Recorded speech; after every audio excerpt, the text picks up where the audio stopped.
Hey everybody, welcome back. This is episode 20 of Junior Resource Investing. As always, my name is Matthew.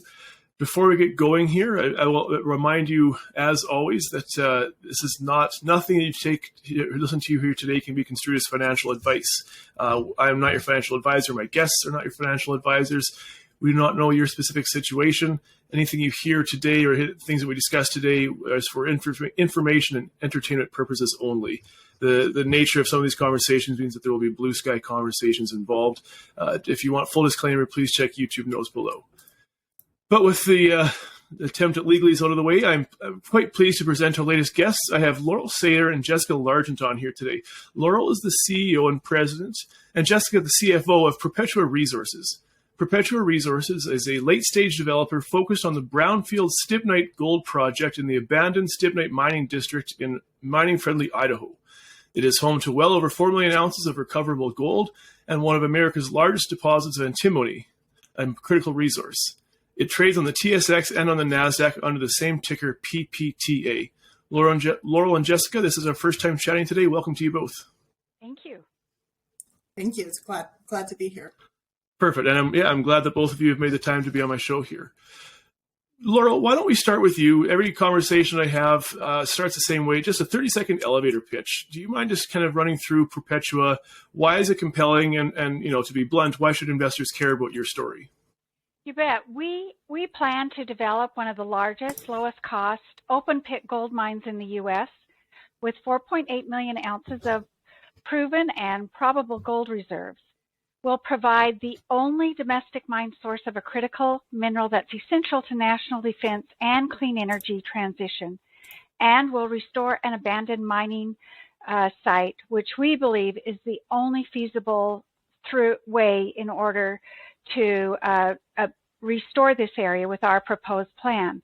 And we've achieved some great milestones in Q4 of 2022 when our proposed plan was identified by our lead federal agency, the U.S. Forest Service, as the preferred alternative.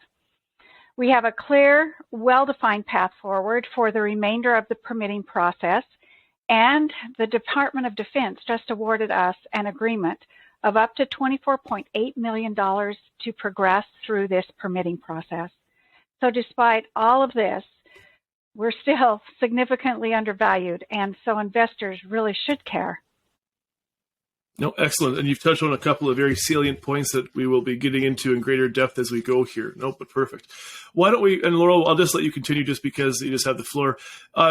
Follow-up question for both of you is maybe tell a story about your own careers and how did things transpire that you both ended up at Perpetua? Sure. My route into mining was a little different than most. My background is actually in federal and natural resource policy. I've worked directly for Idaho members of Congress, Senator Crapo, and then spent the majority of the 20 years I worked with members of Congress. The majority of those were with Mike Simpson, Congressman Mike Simpson, and I did his natural resource work. I was his natural resource director. Then when I left Congress, I retired from there. I went in 2014, I was on the corporate board then we were called Midas Gold. We're now changed our name to Perpetua, and I can go into that later. But in 2016, we needed to put our plan forward to be permitted, and they had brought me on board to do that work, to help shepherd it through the permitting process. Perfect. Thank you. And Jess? Yeah, thanks. Nice to see you. And I've been with the company now since early 2021, so coming up on 2 years, actually, in a couple days. Obviously, at Perpetua, I lead our finance efforts. Prior to Perpetua, I was with Newmont for 5.5 years, leading investor relations, and then also led strategic planning for a number of years, so internal capital allocation decisions and whatnot within Newmont. And prior to Newmont, I was 15 plus years in Rio Tinto in a number of different financial roles 10 plus years, so 15 in total. and a range of commodities at global companies. And so my background is mining. And in fact, I grew up in mining. My father was a miner as well. So mining is my background. I guess it was natural for me to end up here. But a big piece of it is obviously, I think it's a pretty unique industry. Challenged, but the opportunities are incredible and the difference we make. And while it might not be sexy on the surface to some, I think our time has come and it is in everything we use, whether it's an iPhone or a Tesla or national defense purposes that we'll get into a bit later. So super exciting industry. That's why I love it. After 15 years with the big companies, I heard about the Perpetua story and I couldn't resist. I think it's very special. I think it's a special team, a special asset, and an opportunity to really show America that modern mining can be responsible and achieve good outcomes for all stakeholders. So that's why I joined Perpetua. Perfect. And you absolutely have a very forward-looking organization, right? That the 21st century mining will be dictated by green energy efforts and sustainable mining efforts, right? So that's something that absolutely Perpetua has kind of taken the bull by the horns there, right? In terms of your own philosophy. Maybe just as a quick follow-up, Jess, I mean, what's so you spent a large portion of your career with majors, so you make this switch to a junior. Could you maybe just discuss maybe what were some, I'm not growing pains, but what are some differences or changes or what maybe experiences you brought with you that would benefit, but then also maybe things that you had to learn along the way that was different? Yeah. Oh, we could probably spend a whole hour talking through the differences between majors and juniors, but high level, I think my takeaways are, at least at Perpetua, we have such a small focus team. Every single person is marching in the same direction. And we've got a lot of authority to move, at every level with every position to bring that project forward and truly affect the outcome, right? And drive that to the positive place. I think, obviously one of the challenges is not having the cash sitting in your bank account that the majors have to absorb any inflationary pressures or challenges like a permitting delay. So that's certainly one of the biggest challenges, I think, in a junior company. But again, when you've got an asset like ours and a story like ours, it's only fun to get to tell it to a new audience, a broader audience, and try to get the investors interested. And I do believe, I guess that's the other big thing, the majors, especially my time in investor relations, was all large institutional investors, right? That's at the end of the day, it's meeting with the BlackRocks, the VanEcks, the Fidelities, the large institutional investors. And in the junior space, it's a little different. But at the end of the day, again, I believe we should be attracting BlackRock, VanEck, Fidelity, all the majors, because not only do we have that ESG story that I know we'll get into shortly, but the value proposition is so good here that where we're trading relative to the value this project brings to all stakeholders is pretty special. Mm-hmm. And that's absolutely one thing that I like about dealing with PFS and FS development codes such as yourselves, is that you have an actual economic discussion. There are discussions of finances you can have, and so there is more. Sometimes with explorers, it's difficult to find objective value, right? But I mean, you've planted your flag and fairly compelling valuation, as we'll get to, right? Why don't we transition here just briefly? And Laurel, I'll head this one back to you. Do you just want to brag about your team a bit? Jess had mentioned you have a really well-oiled machine there. Do you want to maybe talk about maybe focus on your Geos if you don't mind, and just what they bring to the table, and maybe talk them up for us here? You bet. I think that what makes our team so special is that we have a very wide range of backgrounds and skill sets. And as you spoke to, we look at things differently, right? And these backgrounds and skill sets is what's helped us develop this project and be able to tell our story. I think one of my biggest strengths is being able to build this team, and that's what we have. You just have to sit and listen to Jess talk, and you can see her skills and her background and her experience. But in terms of geologists, Chris Dale is our lead geologist, and he was instrumental in consolidating the land package and then bringing the vision for the district scale that we have today.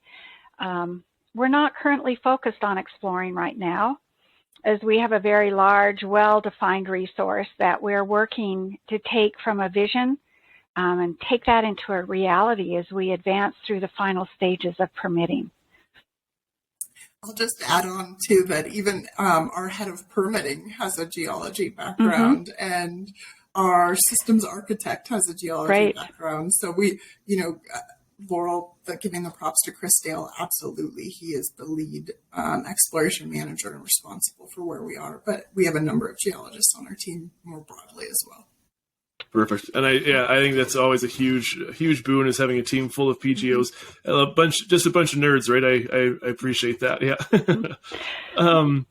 If we'll transition here, something just a different conversation, just as an overview for people if they're new to your story.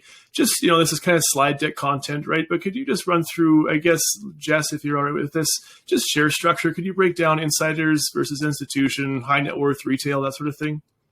Yeah, sure.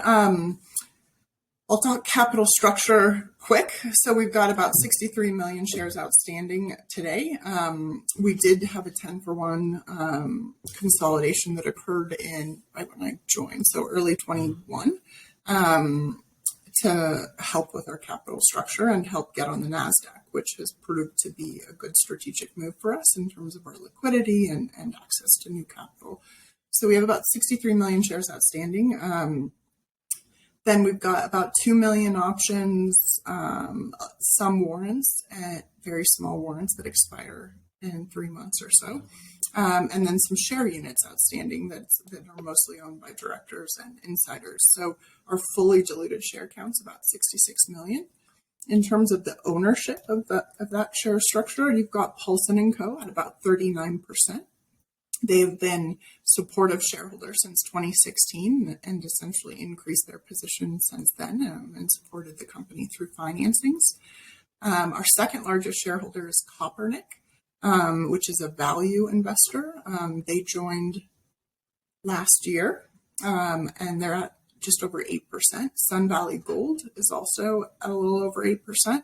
So those three combined hold, over 50% of the company. I'd say most of our daily liquidity right now is driven by retail and high net worth folks, given those three positions are pretty long focused value, looking for the long-term value in us getting permitted and building this project. So in terms of insiders, overall, we're at about 2.5% of the overall shares outstanding. Not a huge number because in 2020, there was a restructure of the corporate board and management. So really, we've all been building our positions over the last 2 years. What I can tell you is both Laurel and I have been buying in the open market over the last 12 months. Yeah, perfect. Absolutely. And anybody can go on to CDAR and check those for themselves, right? So, yeah. Let's just transition here then. You kind of anticipate a couple of my questions here, so that works out well. Just cash on hand then, really simple question. What do you have on you and maybe what's your burn rate right now? Yeah, so as of late Q3 2022 or October, we'll just say October, we had about 28 million in cash. We are spending about 2.5 million a month on average. That certainly ebbs and flows depending on what time of year. We've been doing early restoration cleanup work at site. So in the summer months, we spend more than 2.5. And in the non-field work seasons, we spend less than 2.5. So, but on average, it's about 2.5 million per month. So if you do the math on that, that would have got us, well into the second half of this year. But importantly, we do have no debt. And in late December, we announced the Department of Defense funding, which is essentially, it functions like a grant. It's not a loan or no repayment function or mechanism.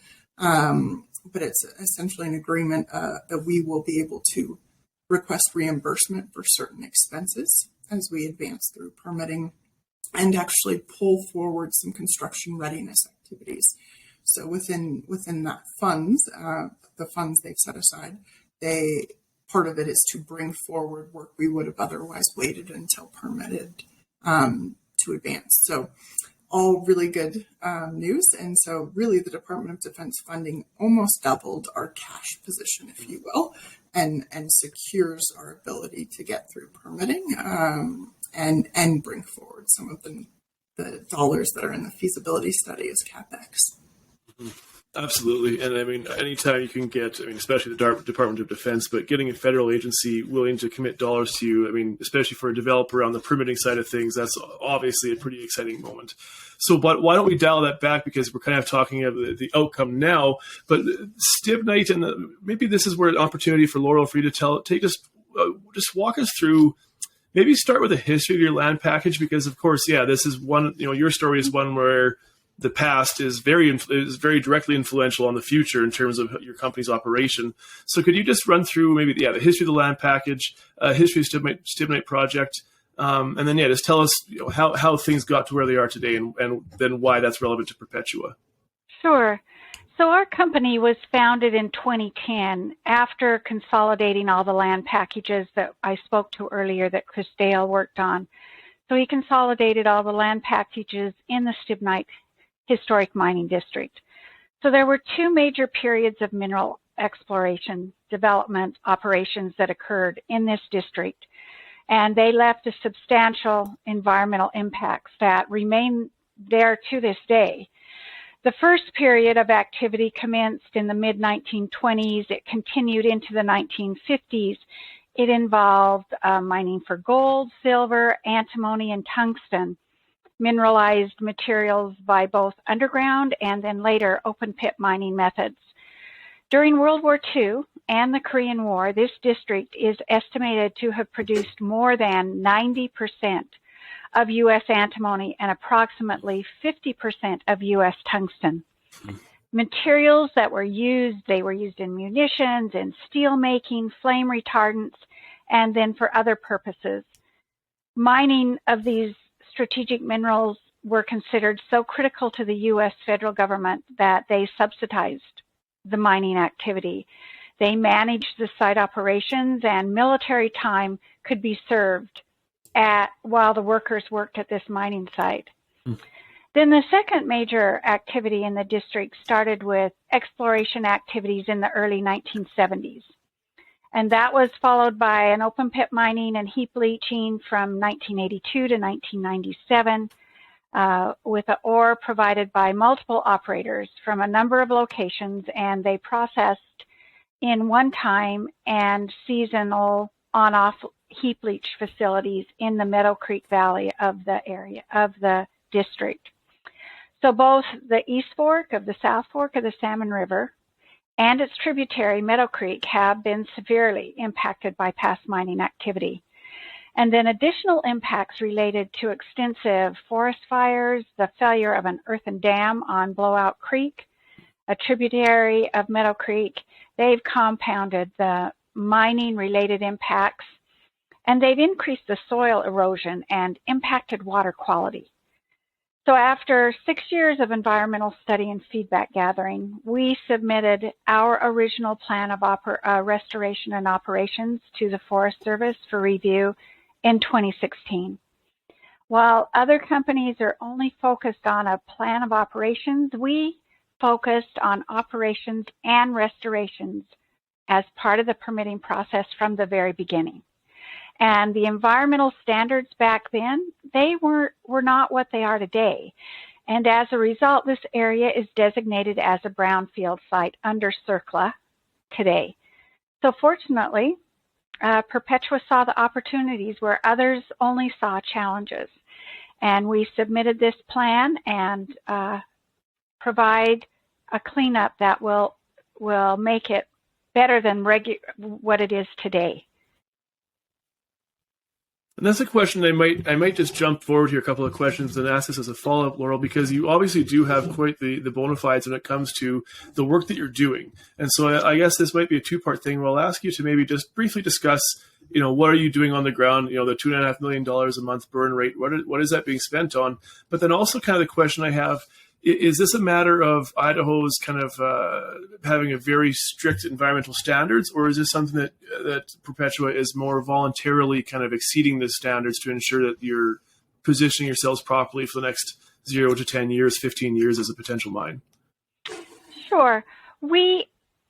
It isn't because Idaho has stronger regulatory policies or rules. Our burn rate and the work we're doing, we entered into an agreement with the EPA called an Administrative Settlement Administrative Order on Consent, because we are in a surplus site, to clean up some areas that we would not be cleaning up on our footprint while we're mining. So what we're doing is we are going above and beyond. We're showing that we're going to clean it up now, even before we have the mine operation in place and that permit, the NEPA process in place. And we're cleaning up some areas that are outside of our footprint of our mine operation. So we're doing that to show that we do walk our talk. We are committed to the environmental improvements that we have. And we are committed to doing that outside of the plan that we have. So that's part of what we're doing, and an agreement that we did outside of what this permitting process we're doing today. But I would also say that we are going above and beyond.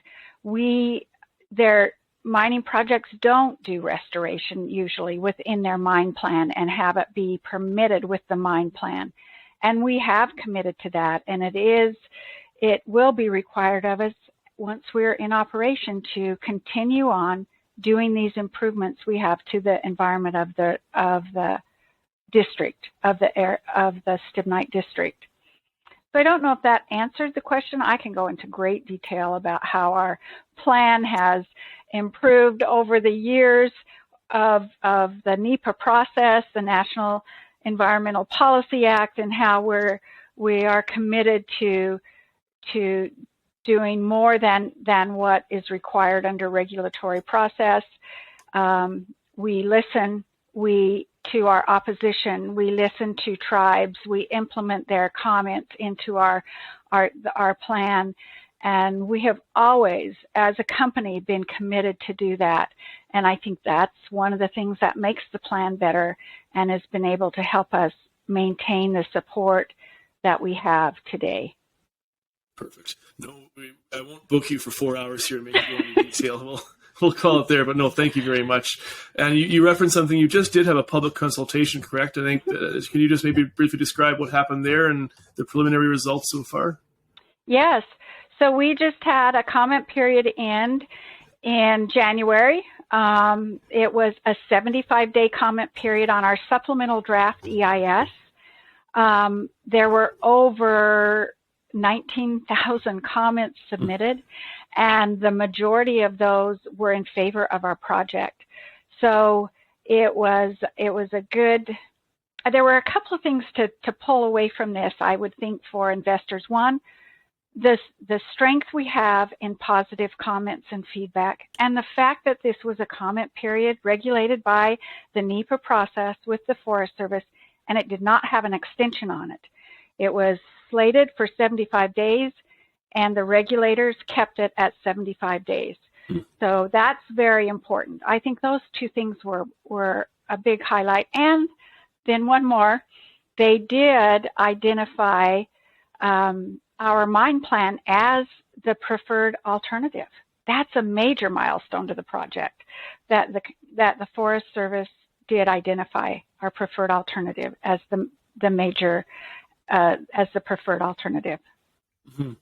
Yeah, you're in the position that some developers are, that orphan period on the Lassonde curve, right, where all the heavy lifting that actually has to happen for a mine to become a mine, and you really don't get much credit for it in the market, especially in today's rather deflated market, right? So this is why I actually quite enjoy late stage developers, because again, there's really very little guesswork left. You know, all the hard work is done, the resources there, the permitting is developing, right? So it's just the most difficult part is just being patient, right? And so I quite enjoy stories at your stage, right? That the market has kind of forgotten them or neglected them because permitting is boring and it's long and drawn out and nobody wants to hear about consultations, right? But in actuality, if you're here to to make a profit or to find a successful endeavor, this is a great position to look at, right? There's kind of a two-pronged question here coming, but maybe let's just finish off jurisdiction first, right? You're in Idaho. For those who don't know, Idaho is a very mining-friendly jurisdiction, top 10 in Fraser Institute's annual rankings, right? I guess this might just be for you again, Laurel, but could you just maybe run through why? What makes Idaho so friendly to mining? Well, Idaho's economy historically was based on three natural resource industries: timber, agriculture, and mining. In fact, our state seal has a miner on it, and timber and agriculture. At the bottom of our state seal, it says Esto Perpetua, that our natural resources will go on forever. That's why we chose the name we chose as Perpetua Resources, to reflect the strong support that we have in Idaho. And the support extends from our local residents all the way to our politicians, our communities, our governor, our legislature. In fact, Governor Brad Little, he recently commented on our project after we broke ground this summer on our CERCLA ASAOC work. He said, cleanup projects like you see here at Stibnite are a critical part of the future of responsible mining in Idaho. So we think that we are leading it and that they are proud of us. Congressman Simpson, he published an op-ed in January conveying urgency to produce critical minerals, including antimony, here in the United States, and referenced Stibnite Gold Project as our recent DOD award. So great support from our state and helping the permitting move forward. Mm-hmm. And this is where, again, maybe this is why retail avoids it a little bit, is because it is a slightly more complex conversation than just assays and diamond core, right? Mm-hmm. But you're knee deep in this permitting process. It's been going on for a number of years. Maybe Jess, this one's for you. If this is even possible, could you efficiently describe to us maybe where you've come from and where you're going and maybe where you find yourself in that process? Yeah, and I think thanks for teeing it up that way, because I think it's very important to actually show where we've been to understand where we're going. And so, as Laurel mentioned, in 2016, we kicked off our formal permitting, federal level permitting process with the Plan of Restoration and Operations.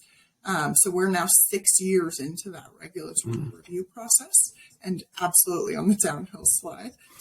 I think, in the U.S., permitting is certainly bureaucratic. It takes longer than it should than the U.S. or than Australia and Canada, who I think have fairly similar environmental regulations.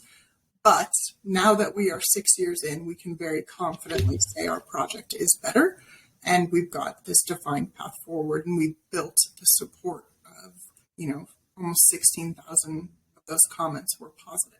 And so the support we've built, I think, will only help us in our years of operations. So 6 years in, we've been gathering feedback the entire way. We had our first comment period in August of 2020 with a draft environmental impact statement, and that had 10,000 letters received by the public, and about 85% were positive. But based on that feedback, Perpetua listened, and we acted, and we improved our plan in a number of ways to improve water quality, reduce temperatures in the water, lower our overall footprint. And as a result, the Forest Service decided to move forward with a supplemental draft EIS and let the public have one last opportunity to comment on our improved plan. So here we are, fast forward 2 years. And again, 19,000 comments, so more engagement in the project and about 85% positive. So I think that's, we've now got two markers that show the support we've got publicly. And that's really good to see. So from here forward, we have a very well-defined path. From the close of the comment period, the Forest Service will now review those comments, work with us to see if any need to be addressed or they feel they have not yet responded to, because in the final EIS, which we're hopeful would be about mid this year, they must, from a process perspective, respond to the comments. And so that would be part of the final EIS that we're expecting middle of this year. And then from there, it's a final EIS and a draft record of decision on the project. And then from that point, it's about 6 to 8 months to a final record of decision. And so, we're sitting here thinking late 23, early 24, we could have a final record of decision and be moving towards construction. And at that point, just to clarify, that's at that point there are no regulatory hurdles left. It is time for a construction decision. So there's a number of ancillary permits, federal, state, and local.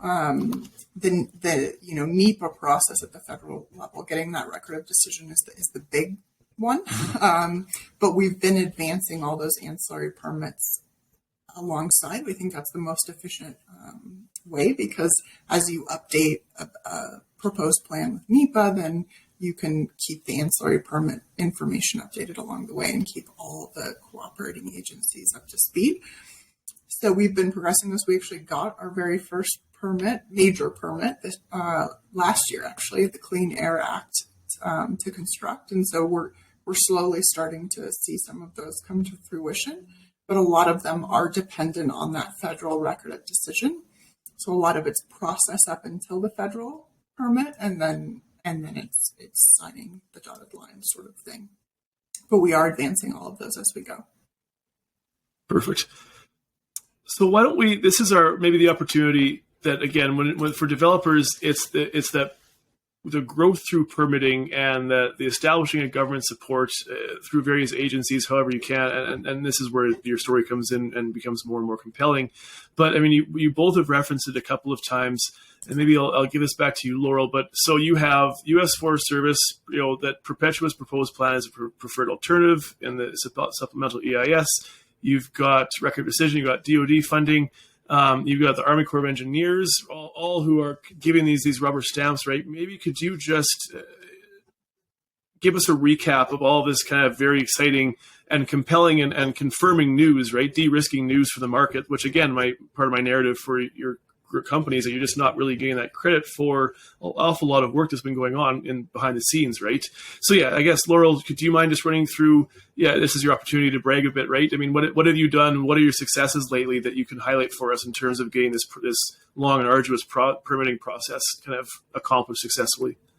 Well, I can start off by reiterating some of what Jess just said, and that is we are on the downhill side of this permitting process, and the NEPA process is a complicated process, but the fact that we are anticipating a final record of decision at the end of 23 or possibly the first quarter of 24 is important to note.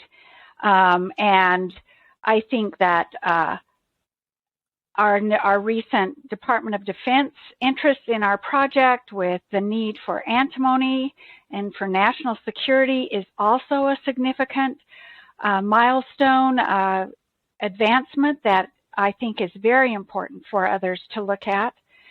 I think also as our plan has progressed and we have improved it, having the Forest Service designate our plan as their preferred alternative is important.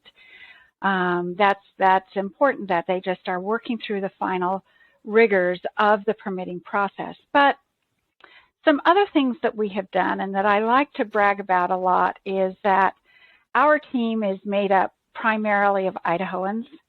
And so this project is in our backyard. We care about it.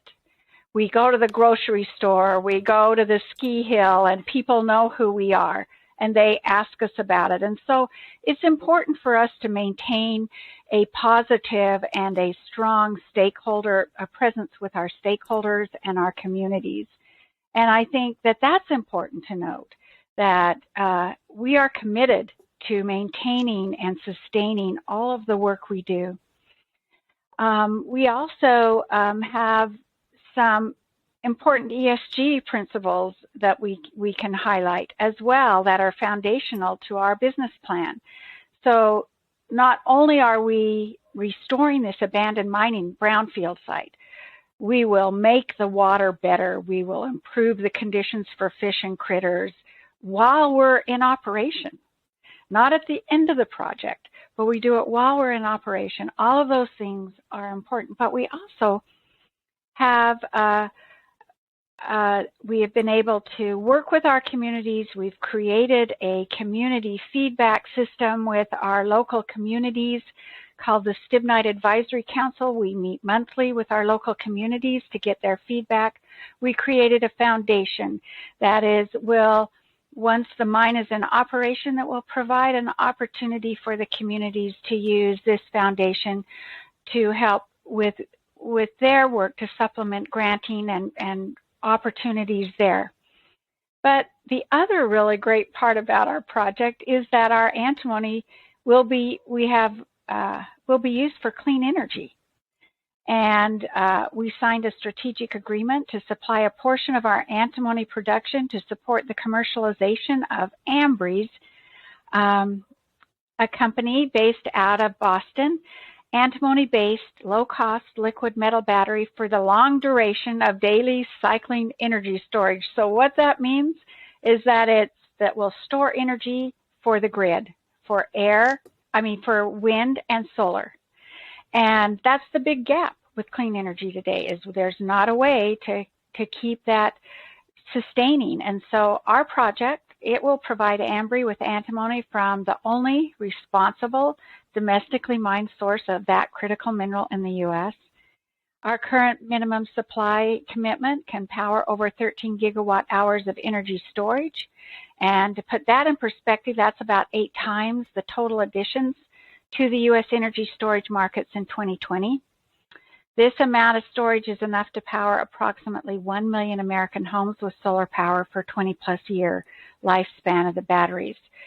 So we have so much to brag about, but this project, we're different. We say we're a different type of mining project than others, and we prove it every day. No, well said.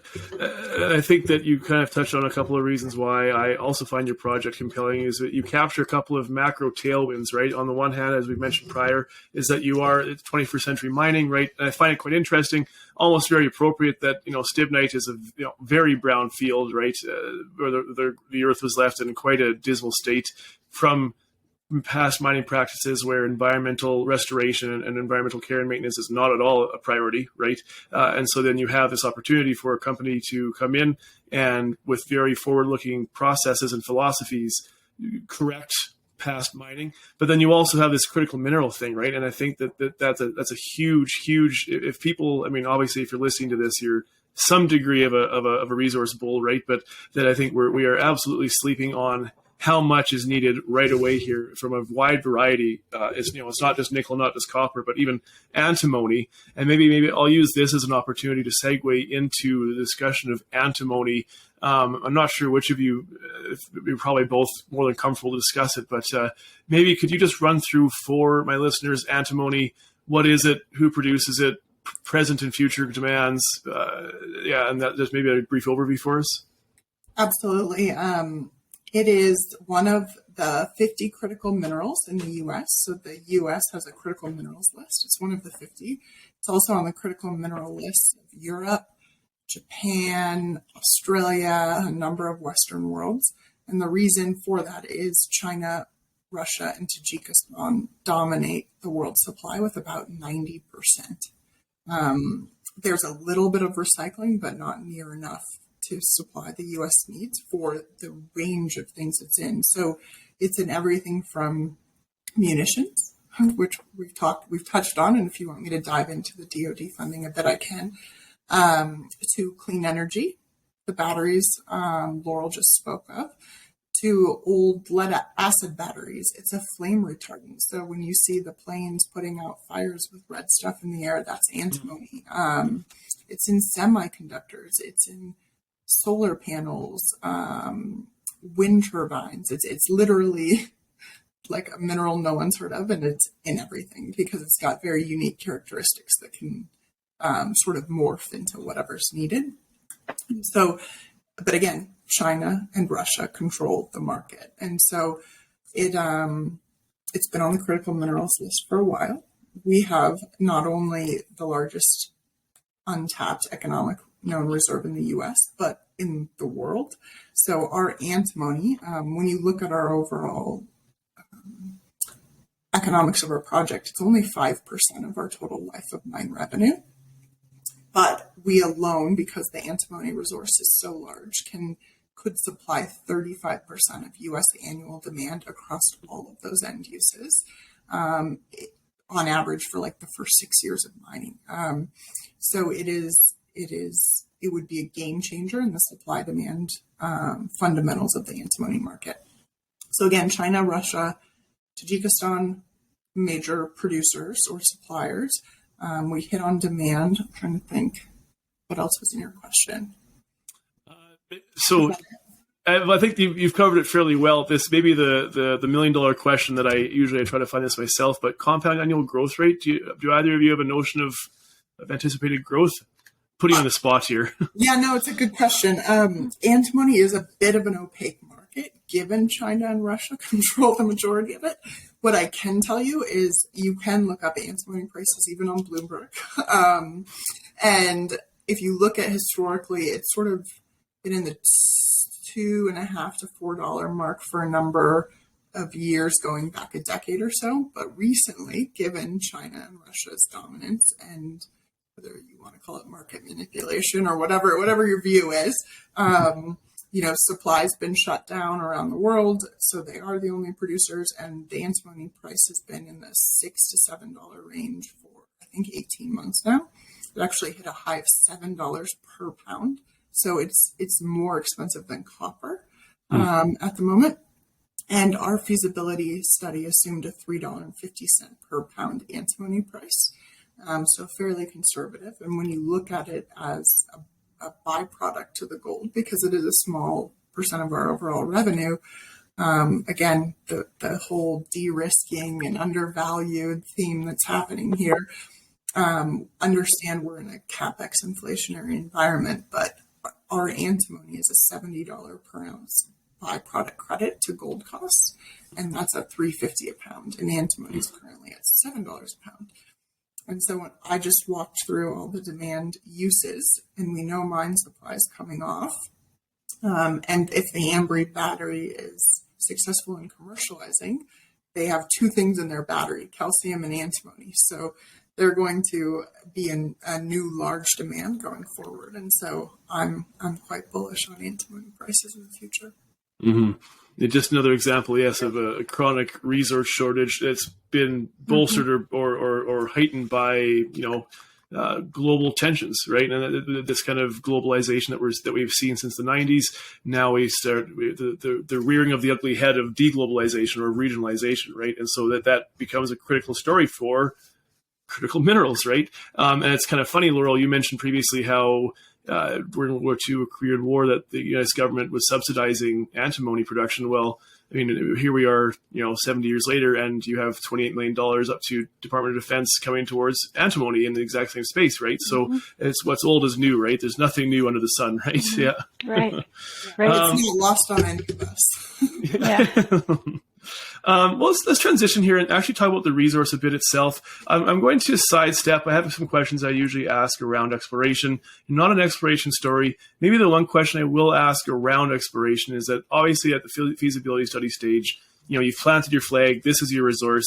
You're taking this through all the different permitting stages. So there's no room really to increase your resource right now. But obviously the land, I mean, from my understanding is that the land you have remains quite prospective, right? That there are still plenty of targeting opportunities. Is this a case that, you're just it's an embarrassment of riches and, knock on wood here that when you get to production, that's when you might start drilling for exploration again? Or what's the plan there? Is there kind of a moment when we might see that Perpetua becomes a discovery play in part again? Yeah, I think you did a good job teeing it up again and sort of setting the context and stage. I think the district has been subject to exploration for nearly 100 years now, as Laurel walked through the history. But there is a whole lot of the area that remains poorly explored, whether it's remote or poor level of outcrop, et cetera. And really the focus of our team since 2010 was, after consolidating the land package, was to put together a resource that was economic to move forward, right? And so most of our drilling was focused on gold. and around the well-known deposits. So we have a very well-defined resource, and again, 15 years, 400,000, 460,000 ounces per year in the first 4 years, averaging 300,000 life of mine. It is very well-defined. We've been studying this thing for 10 years, and we are focused on permitting it as stands. Yes, exploration could certainly restart, probably in construction even, as we start to move dirt. And so construction and or operations, and we've got a number of high potential targets. I think antimony is certainly underexplored. We know there's a lot more antimony there. Again, we were focused on gold to be able to define the economics to move forward. Yeah, absolutely. So why don't we chat about the gold then? Because you have 2 open pits, but maybe could you explain to me what I find, again, interesting and compelling about your story? It's quite high grade for open pit, right? So I'm not sure. Again, I'll leave it up to you. Maybe you can decide between yourselves who will answer this one. But can you just run through the resource, right? So depth, strike length, and I know that neither of you geos. I'm not a geo. I think we could probably fool ourselves into understanding nothing by the end of this conversation, right? But can you just run through the deposit a bit, if you don't mind?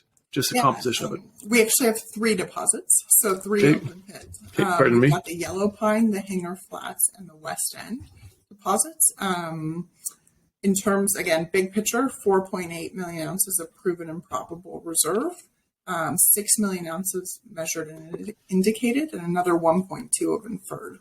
The 4.8 million ounces is at 1.43 grams per ton, so very high grade for an open pit mine. That's mostly driven by the Yellow Pine pit in the early years. So Yellow Pine's the place we'll mine first, which has very high grade gold and a lot of antimony, and is the current pit that's been left there standing and blocks the salmon passage up the east of the South Fork. So that's sort of our first 4 years mixed with some tailings. But the tailings at site that are sitting there unlined, until we can go clean them up, they have a lot of gold in them. They're 1 gram per ton gold tailings, because again, in the early 1900s, they were focused on antimony and tungsten and not gold. So even our tailings have 1 gram per ton gold, which is pretty exciting. I think there's a pretty complex structural history in the district. And again, I'm definitely not a geo, but I think there's basically 3 dominant trends within the district, and that Yellow Pine and Hanger Flats have similar geology. And then West End's it's sort of open to mountain and its own geology. Trying to think, what else did you ask? Even just how deep is the pit? Maybe I'll just cut in and ask you that. How deep do you have to go for this resource? Laurel, do you know off the top of your head? Yeah, I think that... What do you say? It's like 800 to 1,200 feet. Yeah. Yeah. Perfect. No, like I say, it's the blind leading the blind here, right? For geo stuff. Okay. No, sorry. And then I guess maybe another one here, just I'm really going to cookie noodle here. Strip ratio, is that one you know off the top of your head? Yes, 2.5 to 1. Okay, perfect. Pretty low. Yeah, excellent. Which is a major driver of our low costs. Yeah. Yeah, absolutely. And so my understanding is, I apologize, I'm not trying to befuddle you or stump you here, but what I also understand is that I think you mentioned this, that there is some rather complex mineralogy. I think there was some refractory gold in there, which of course is sometimes a bad word. But again, this is what I like about developers, is that you've done your metallurgy, right? So we have established recovery rates. You have an established recovery process. Could one of you, maybe Laurel, if you know this off the top of your head, but could you maybe tell us recovery rates for the gold, silver, antimony? I'm going to have to hand that one off to Jess. Yeah, no problem. But I think she's got that. So to your point, it's been very well studied. We do have, in our 2020 feasibility study, we've got a very well-defined process, a lot of work on the metallurgy and processing side. To your point, it is refractory. And so essentially what we'll do at site is float off antimony and get it to an antimony con. So any of the high stibnite sulfide ore will be run through a flotation process and will produce a con at site. And then, yes, we will run the gold through an autoclave and process there. Let me just pull up the stats. I think gold's about 90% on average. Doré recoveries are 89% on average. Antimony is 90% average. It ranges from 84 to 91%. Perfect. Thank you. Again, not trying to give you a headache here, but just it's information that's worthy to note, right? And so maybe I will, with just a few minutes left here, so this is an opportunity for us to transition to just a discussion of valuation, because you do have compelling numbers, especially for something with high CapEx. I think it's $1.6 billion in CapEx, but you still have pretty compelling IRR and payback rates for something of that size, right? If you look at copper porphyries or nickel projects where it's multiple billions, they're lucky if they get to 20% IRR, but you folks are well above and beyond that. I guess, yeah, do you want, this is, I think, a question for you again, Jess. Maybe do you just want to, again, opportunity to brag here? I mean, your all-in sustaining costs are great. Your IRR, especially at today's gold prices, are great. Your payback period is very short. Maybe do you want to run through that for us? Yeah, of course. So you hit the nail on the head. At the end of the day, a lot of it's driven by the low costs. If we look at the major drivers of our low costs, we've got the low strip ratio, high grade, especially in these early years, right? And then the antimony byproduct, which is a huge credit to our overall cost structure. And then Idaho hydropower. So tying back into the, clean energy and more responsible modern mining, we've got the benefit of having access to Idaho's hydropower, which is not only low cost, but it's one of the lowest carbon emission grids in the nation. So super low power, high grade, low strip ratio, and the antimony byproduct credit are all the major drivers. And so, as I said, we have 3 deposits. The highest grade, largest one is up front, and so that's driving that quick payback period.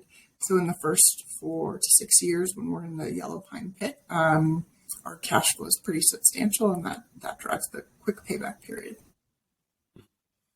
And so I guess the question then, are you attempting to strategize ways to improve the economics at this point, or are you happy with the project and developing the project as is? Yeah, we're always open to optimizing, but at the end of the day, it's very well defined, well studied over 10 years. Our feasibility study is bankable feasibility study level. To me, I think the upside will be really around life extension, or making some tweaks here or there, but there's not a ton of work. The next stage, so feasibility study's done. The next stage is actually what we're using some of the Department of Defense funds for, and that's beginning the value engineering trade-off studies and the pre-construction planning and scheduling and the detailed engineering and design work, and through that, hopefully we'll see additional optimization. But no, there's no formal process for an updated feasibility study or anything like that. No, perfect. And I think I'll bring up an image here, but I mean, my understanding is that current prices, we are approaching $2.1 million at a 5% discounted NPV and an IRR of over 30%. So at a $1.6 billion CapEx, that's, pretty strong numbers. I guess I will, out of respect for your time here, we just have 2 short questions left here. Laurel, this one's for you. Do you want to just maybe run us through 2023 catalysts and beyond? What can we look forward to over the next 6, 12, or 18 months for Perpetua? Sure. We have some exciting catalysts that are on the horizon. Like you said, our final EIS and our draft ROD, Record of Decision, should be out in the mid-year this year in 23. And then a final ROD in either late at the end of this year or early next year. So progress, we have a lot of progress on our receipt of ancillary permits, like Jess described. They're being done simultaneously with the others. And then other potential news, project financing, additional government funding, all those things are on the horizon. So it's going to be an exciting next 10, 12 months. And as you articulated earlier, I think it was you, Jess, that you are 12 to 18 months away from potentially construction decision time, right? So it is. I mean, we're down to the short strokes here, right? Mm-hmm. But so this is it. Parting thoughts, I guess maybe both of you, Jess, then Laurel end it. Yeah, I'll wrap up. You keep bringing up valuation, and I think and why this is such a unique opportunity. Not only hopefully the story resonates, it's pretty unique, but in terms of the valuation, when I joined in February of 21, gold prices were lower than they are today. The company was 2 years back in permitting. The company didn't have Department of Defense funding and was running out of cash. And we were trading in the $400 to $550 million market cap range. We are now on the NASDAQ, have Department of Defense funding, have 25 to 30 million in the bank. Are 2 years past where we were 2 years ago. Gold price is higher. The world is different. The critical minerals are making headlines, and we are at a market cap of $220 million. So I get the market's different. I get that, but the value is here, and that's why Laurel and I have been buying. Yeah. And then just to give a broad summary, Perpetua Resources, we are unique because we bring solutions to our project is solutions based. We have a large, low cost, high grade open pit gold mine. We'll offer the only domestic mine source of a critical mineral, antimony. And then we will use mine development to fund restoration at an abandoned mine site that is in desperate need of repair.